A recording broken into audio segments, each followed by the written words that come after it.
Hey there, thanks for joining me for today's First Five. So today we take a look at Luke chapter 10, and I'm not going to lie, I sort of have a soft spot for this passage in particular because it's the one I did my very first sermon on, so I'm sort of fond of it.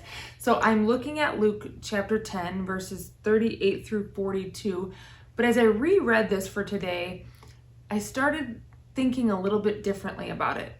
So let's take a look at what it says starting in verse 38. It says, "As Jesus and his disciples were on their way, he came to a village where a woman named Martha opened her home to him.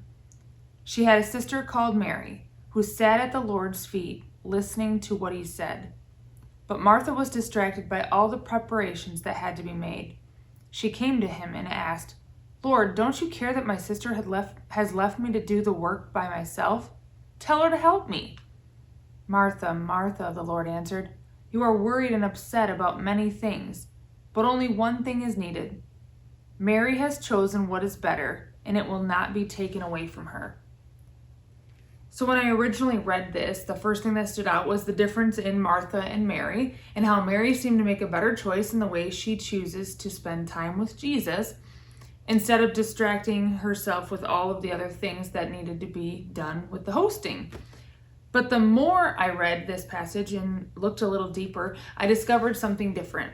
So N.T. Wright points out that maybe the real thing that was upsetting Martha about her sister's behavior wasn't that she was being lazy or trying to dodge the work in the kitchen, but more so that she was behaving as if she were a man. So I mean that by being in the same living space with the men, Mary was crossing a social boundary. By sitting at the feet of Jesus, Mary was indicating that she intended on being his student, that she wanted to learn from him.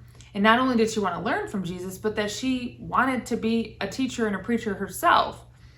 And so here's the coolest part for me, not just because I'm a woman, but because of what this means for Jesus. Jesus affirms her right as she sits at his feet.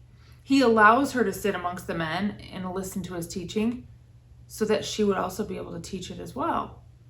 In this same chapter, a little bit earlier on, we read the story of the Good Samaritan, where Jesus helps us discover that a neighbor is someone who shows mercy and love to all people, even to those who they're supposed to hate.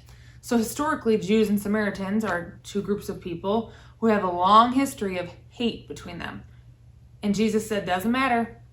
Loving your neighbor means loving even who society or history tells you shouldn't. So I don't think the whole point of this passage with Mary and Martha is to compare the worship styles or service styles of the sisters, that one is better than the other. No, I think it's more about the call of Jesus. And that call breaks boundaries.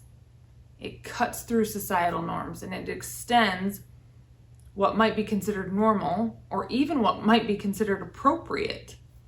See, we see it throughout this chapter in Luke. Everywhere Jesus goes, and everyone who comes in contact with him in this section of scripture is changed. Perspectives are challenged, and boundaries are broken, and a new and truer vision of his kingdom are revealed. So I pray today that as we think about this and pray about this, that we'll begin to see more clearly and more fully and live into this way that Jesus shows us. May we extend mercy and love, even when society tells us we shouldn't. And may we be bold enough to break some barriers for the sake of others. I hope you have a great day.